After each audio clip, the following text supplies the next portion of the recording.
السلام علیکم ناظرین اکرام، رمضان ٹرانسمیشن کے پہلے ایپیسوڈ میں آپ کا خیر مقدم ہے۔ آج ہم بات کریں گے رمضان کی فضیلت کے تعلق سے، روزے کی فضیلت کے تعلق سے۔ سب سے پہلے ہم آپ کو بتا دیں کہ یہ ٹرانسمیشن انشاءاللہ پورے رمضانوں چلے گا اور اس کا وقت شام کو 9:30 بجے سے شروع ہوگا۔ رمضان المبارک بڑی برکتوں والا، عزتوں والا، عظمتوں والا مہینہ ہے، جس کے بارے میں نبی پاک صلی اللہ تعالیٰ علیہ وسلم نے ارشاد فرمایا، اولہ رحمت و اوسطہ مغفرت و آخرہ عتق من النیران، کہ اس کا پہلے 10 دن رحمت کے ہیں اور درمیانی عشرہ یعنی درمیان کے جو 10 روزے ہوتے ہیں وہ مغفرت کے ہیں، اور آخر کا عشرہ یعنی آخر کے 10 روزے وہ جہنم سے آزادی کے ہوتے ہیں۔ نبی پاک صلی اللہ تعالیٰ علیہ وسلم نے ارشاد فرمایا کہ یہ رمضان کا مہینہ ایسا ہے کہ جس میں کوئی بھی نیک کام کیا جائے اس کا اجر 10 گنا سے لے کر کے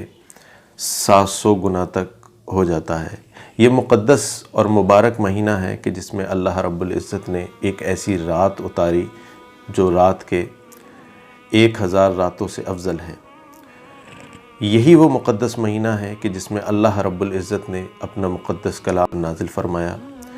ارشاد باری ہے، شہر رمضان الذی انزل فیہ القرآن، کہ رمضان کا وہ مقدس مہینہ ہے کہ جس میں اللہ رب العزت نے قرآن مجید کو نازل فرمایا۔ نبی پاک صلی اللہ تعالیٰ علیہ وسلم نے اس کی فضیلتیں بے شمار ارشاد فرمائی ہیں، لیکن میں اختصار کے ساتھ میں اب روزے دار کی طرف آتا ہوں کہ نبی پاک صلی اللہ تعالیٰ علیہ وسلم نے جہاں رمضان کی فضیلت کا ذکر فرمایا ہے، ساتھ ساتھ روزے دار کی بھی فضیلت کی طرف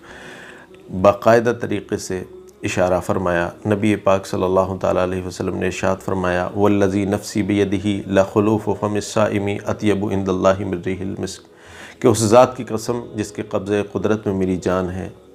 روزے دار کی منہ کی بو اللہ رب العزت کے نزدیک کستوری سے بھی زیادہ خوشبو تر ہے۔ اور ایک جگہ نبی پاک صلی اللہ تعالیٰ علیہ وسلم نے ارشاد فرمایا کہ انما یذر شہوتہ و طعامہ و شرابہ لاجلی فالصوم لی وانا اجزی بہ، کہ بے شک روزے دار اپنی نفسانی خواہشات کو، اپنے کھانے کو، اپنے پینے کو میرے لیے چھوڑتا ہے تو روزہ میرے لیے ہے، وَأَنَا أَجْزِي بِهِ، اور میں اس کا اجر اس کو عطا کروں گا۔ ناظرین اکرام، یہاں پر غور طلب بات یہ ہے کہ یہ حدیث قدسی ہے۔ اللہ رب العزت ارشاد فرماتا ہے، وَأَنَا أَجْزِي بِهِ، میں اس کی جزا ہوں، میں اس کو جزا دوں گا۔ اور ایک حدیث پاک میں محدثین اکرام نے اس کو اس طرح پڑھا ہے، وَأَنَا أُجْزَى بِهِ، اور میں ہی اس کی جزا ہوں، میں ہی اس کا بدلہ ہوں۔ محترم ناظرین اکرام، غور طلب بات یہ ہے کہ آپ رمضان میں اگر نیک کام کرتے ہیں، مثال کے طور پر آپ زکوٰۃ دیتے ہیں، اس کا بھی اجر ہے 10 سے لے کر کے 700 گنا تک۔ آپ اگر صدقہ کرتے ہیں اس کا بھی اجر ہے، یعنی روزے کے علاوہ جتنے بھی آپ نیک کام کرتے ہیں ان تمام کے اجر اللہ رب العزت نے باقاعدہ طریقے سے ارشاد فرما دیے ہیں کہ اس کا اجر کیا ہوگا۔ لیکن ایک روزہ یہ ایک ایسی عبادت ہے جس کے اجر کو اللہ رب العزت نے پردہ خفا میں رکھا ہے، اس کا اجر ذکر نہیں فرمایا، بس اتنا ارشاد فرمایا، وَأَنَا أُجْزَى بِهِ، میں اس کی جزا ہوں۔ یعنی ایک طرف تمام اللہ رب العزت کی جزائیں جو نیک کام پر ہیں، اور ایک طرف خود یہ کہ اللہ رب العزت ارشاد فرماتا ہے، وَأَنَا أُجْزَى بِهِ، اور روزہ میرے لیے ہے اور میں اس کا اجر ہوں۔ اسی لیے نبی پاک صلی اللہ تعالیٰ علیہ وسلم نے ارشاد فرمایا، للصائم فرحتان، کہ روزے دار کے لیے 2 فرحتیں ہیں۔ فرحت عند افطارہ، پہلی فرحت تو وہ ہے کہ جو اسے افطار کے وقت ملتی ہے کہ انسان پورا دن بھوکا اور پیاسا اللہ رب العزت کی رضا کے لیے رہتا ہے، اور افطار کے وقت جب اس کے سامنے ہر طرح کی اللہ رب العزت کی دی ہوئی نعمتیں دسترخوان پر ہوتی ہیں، لیکن جب تک اللہ رب العزت کا حکم نہیں ہوتا ہے، مؤذن اذان نہیں دیتا ہے، بندے کی مجال کیا کہ وہ کوئی بھی دسترخوان سے اٹھا کر کے چیز کھا لے، جب تک اللہ رب العزت کا حکم نہیں ہوتا وہ اس کو ہاتھ نہیں لگاتا، تو اس وقت اس کو جو فرحت میسر ہوتی ہے کھانے کے وقت، افطار کے وقت، وہ ایک بہت بڑی نعمت ہے۔ دوسری نعمت نبی پاک صلی اللہ علیہ وسلم نے ارشاد فرمایا وَفَرْحَةٌ عِنْدَ لِقَائِهِ، اور دوسری فرحت جو اسے ملے گی وہ اللہ رب العزت کی طرف سے یہ ہے کہ وہ کل قیامت کے دن اللہ رب العزت کے جلووں کو اپنے ماتھے کی آنکھوں سے دیکھ کر حاصل کرے گا، تو وہ فرحت بھی بہت بڑی ہوگی۔ نبی پاک صلی اللہ تعالیٰ علیہ وسلم نے روزے کے تعلق سے ارشاد فرمایا من صام صوما ایمانا و احتسابا غفر لہ ما تقدم من ذنبہ۔ نبی پاک صلی اللہ تعالیٰ علیہ وسلم ارشاد فرماتے ہیں کہ جس شخص نے روزہ ایمان اور احتساب کے ساتھ رکھا، اللہ رب العزت اس کے تمام پچھلے گناہوں کو بخش دے گا۔ ایماناً اور احتساباً کا مطلب یہ ہے یعنی اللہ اور اس کے رسول اور روزے کی فرضیت پر ایمان لاتے ہوئے روزہ رکھے، مزید یہ صرف اسی پر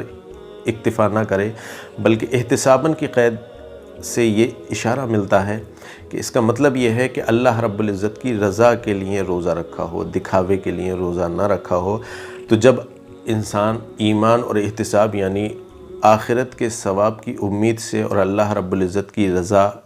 چاہتے ہوئے روزہ رکھتا ہے، غفر لہ ما تقدم من ذنبہ، تو اللہ رب العزت اس کے تمام پچھلے گناہوں کو معاف فرما دیتا ہے۔ یہی وہ روزے دار ہیں، یہی وہ روزہ ہے کہ جس کے بارے میں نبی پاک صلی اللہ تعالیٰ علیہ وسلم نے ایک جگہ اور ارشاد فرمایا للجنت باب یقال لہ الریان لا يدخلہ الا الصائمون، کہ جنت میں اللہ رب العزت نے ایک ایسا دروازہ بنایا ہے کہ جس میں صرف اور صرف روزے دار ہی داخل ہوں گے۔ یہ وہ مبارک مہینہ ہے کہ جس کی رات آتے ہی اللہ رب العزت شیطان کو قید کر دیتا ہے، اور آگے نبی پاک صلی اللہ علیہ وسلم ارشاد فرماتے ہیں اذا دخل شہر رمضان فتحت ابواب الجنہ وغلقت ابواب النار، کہ جب رمضان کا مہینہ آتا ہے اللہ رب العزت جنت کے تمام دروازے کھول دیتا ہے اور جہنم کے تمام دروازے بند کر دیتا ہے، اور یہ سلسلہ پورے رمضانوں تک چلتا ہے۔ محترم ناظرین اکرام، یہ مختصر سی فضیلت رمضان کی ہے اور روزے کی ہے۔ اللہ رب العزت کے حضور دعا ہے کہ اللہ رب العزت ہم کو اور آپ کو اس عزت کرنے کی توفیق عطا فرمائے۔ چلتے چلتے میں آپ کو ایک بات بتا دوں، کھانے پینے اور جماع سے محفوظ رہنے کا نام روزہ ہے، لیکن روزے میں صرف اتنی ہی احتیاط روزے کو مکمل کرنے کے لیے کافی نہیں ہے، بلکہ روزہ حقیقت میں یہ ہے کہ جہاں آپ کھانے پینے اور جماع سے محفوظ رہیں، اسی کے ساتھ ساتھ آپ اپنی آنکھوں کا بھی پردہ کریں، آنکھوں کی بھی حفاظت کریں اور اپنے کانوں کی بھی حفاظت کریں، زبان کی بھی حفاظت کریں۔ ہم انشاءاللہ آنے والے ایپیسوڈ میں ذکر کریں گے کہ روزے کے ظاہری واجبات کیا ہیں اور باطنی واجبات کیا ہیں۔ آپ ہمارے ساتھ جڑے رہیے گا رمضان ٹرانسمیشن میں، اور یہ انشاءاللہ روز رات کو 9:30 بجے سے شروع ہوتا ہے۔ آپ سے درخواست یہ ہے کہ آپ ٹرانسمیشن میں شرکت کریں اور یہ زیادہ سے زیادہ لوگوں تک پہنچائیں۔ اللہ رب العزت ہم سب کو اس مہینے میں کامیابی اور کامرانی عطا فرمائے۔ ساتھ ساتھ ایک یہ خبر دے دیں کہ ہم اپنے اس ایپیسوڈ میں ٹرانسمیشن میں ہم آپ کے تمام تر سوالات کو بھی جوڑنے کی کوشش کریں گے۔ اگر آپ کو کسی بھی تعلق سے کوئی مسئلہ پوچھنا ہے تو آپ میرے پرسنل نمبر 9568145707 پر اپنا مسئلہ پوچھیں، تو ہم انشاءاللہ اگلے ایپیسوڈ میں آپ کے اس مسئلے کی واضح طور پر اس مسئلے کا حل آپ کے سامنے رکھیں گے۔ اور ناظرین اکرام سے التجا یہ ہے کہ اگر آپ اپنا سوال رکھتے ہیں تو برائے مہربانی ریکارڈنگ کر کے اپنا مسئلہ ہم تک ارسال کریں، تو انشاءاللہ ہم آپ کے مسئلے کا ضرور جواب دیں گے۔ اللہ رب العزت ہمیں اور آپ کو نیک عمل کرنے کی توفیق عطا فرمائے۔ السلام علیکم ورحمۃ اللہ وبرکاتہ۔